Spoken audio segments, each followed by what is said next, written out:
This is just the type of wholesome content we need for this quarantine.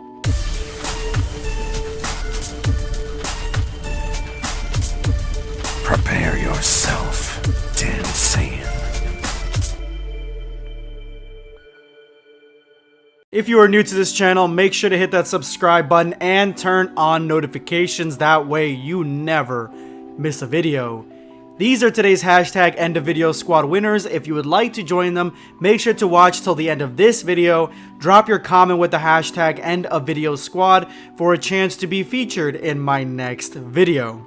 A while ago, I covered a Dragon Ball fan manga by Teira who made this concept of Jiren and Android 21, or just Android 21, of them being a couple, of them being a thing. And of course you would think, well, this sounds completely ludicrous. I mean, they're not even in the same universe, but there is a Dragon Ball fan manga that she created that has them both in the exact same universe and gives you a very plausible reason as to why Android 21 would want to join the Pride Troopers in the first place. And for you guys who have not seen that video or read that manga, I'm gonna leave a link to it in the description below in the top comment. Go ahead and watch that video. That way you guys have the synopsis of where this story is taking place. With that said, I've been getting part 1, part 2, and part 3 trickled down in the last couple of weeks by Teira, and I've resisted on making a video because I wanted the entire thing. Obviously there are 3 parts, and today we have all 3 parts, and I want to go ahead and give a huge shout out to Teira. I'm gonna have a link to her Twitter in the description below in the top comment. Go ahead and follow her for more fire ass content like this. But let's jump right into this story. We begin this story with Android 21 in her Majin form. She's walking up to Topo, who seems to be located in the Pride Trooper headquarters, and she says that she's got something to show him, and of course he's intrigued by his new recruit.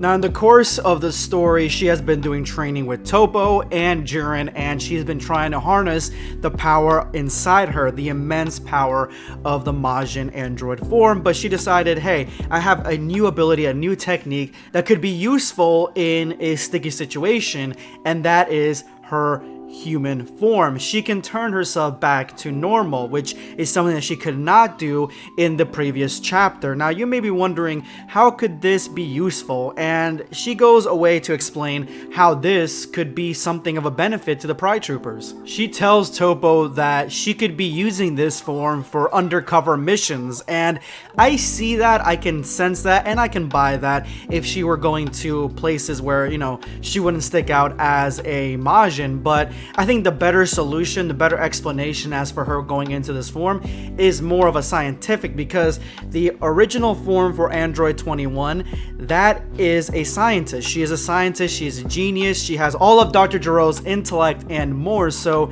this could be a way to segue into making her a viable scientist and have her be the brains of the operation when it comes to the Pride Trooper. She even says that her vision is poor, which means that she gets all the characteristics of her base form, which, again, yeah, if she goes into the Majin form, it is an argument to say that she will have the intellect still of her base form, but I like to make both forms useful, and if you're gonna be going back to the base one, I think intellect, or at least a superior spike in intellect, would be an interesting ability and advantage that her base form could have over her Majin form. But she still needs glasses in order to make this one viable. And then Jiren's walking up the hallway, and he walks up behind her and he looks down, and Topo looks right at him. They're both in shock, and Jiren's a little bit more embarrassed than anything. Android 21 turns around to say hi to Jiren, but he is gone, and she's like,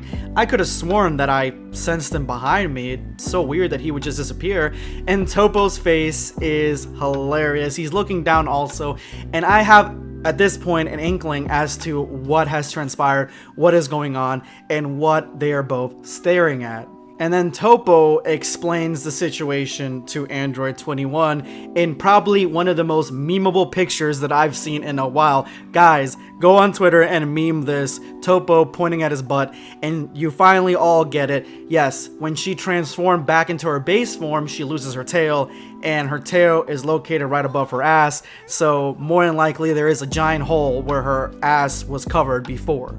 And with that embarrassment, and quickly, Android 21 jumps right into her Majin form, and she says this is so embarrassing, and she should have really worn her lab coat before she even did it, which makes sense. I mean, that is her base form suit, her getup. Topo's like, no, don't worry about it, don't be embarrassed. I will try to figure out a way to kind of fix your suit and make it so it covers up your behind when your tail is not present. She is thinking to herself, did Jiren just see my behind? And yes, in this universe, she does have a crush on Jiren, and Jiren's got a little bit of a thing for her as well.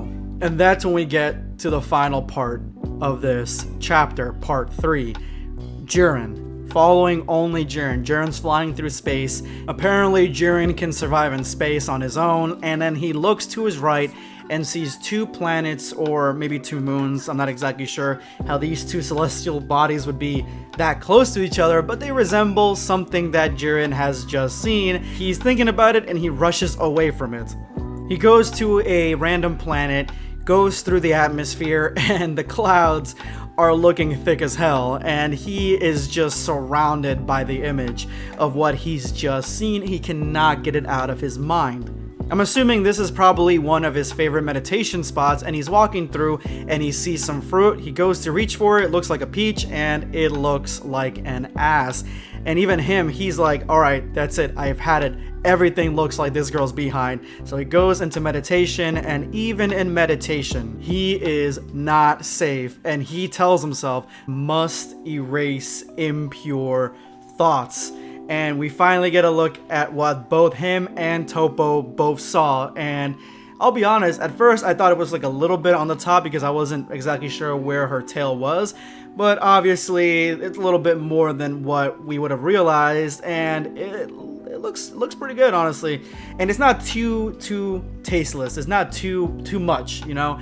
It's just the right amount to tease you. And Jiren has been sufficiently teased, and that is the end of this very short Dragon Ball fan manga. But again, I want to give a huge shout out to Teira Nova for this whole concept. Has been one of my favorite concepts in all of Dragon Ball fan mangas, at least recently, at least this year, because I like the putting 2 characters together that you wouldn't imagine be together, and it having a really cool dynamic and it actually working. Because if you really think about it, these 2 shouldn't even be close to being compatible, since she's a villain and he's a hero, but she does have good in her, and Jiren has acted villainous before, so they kind of have like both aspects of both worlds, yin and yang. So their coupling, both of them wanting to be together and just kind of being attracted to each other, really does make a lot of sense. And I like anything that digs deeper into Jiren's psychology and into Jiren's past, history, future,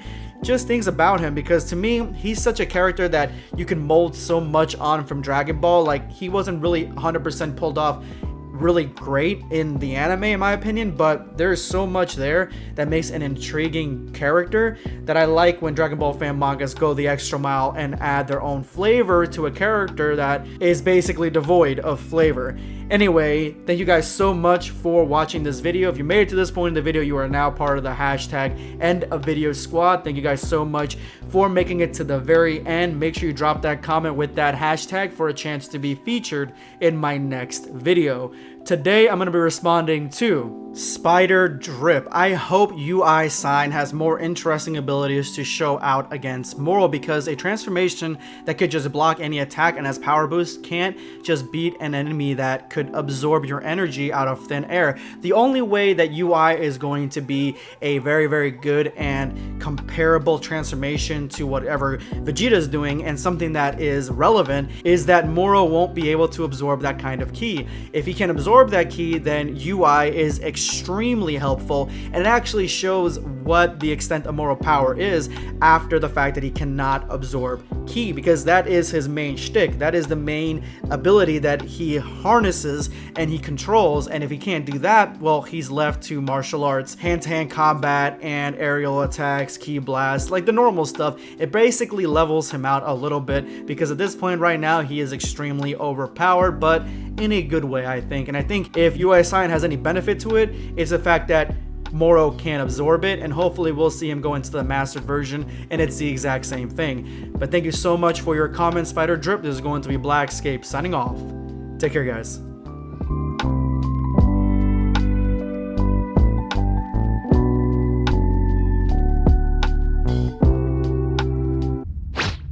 Subscribe for more content.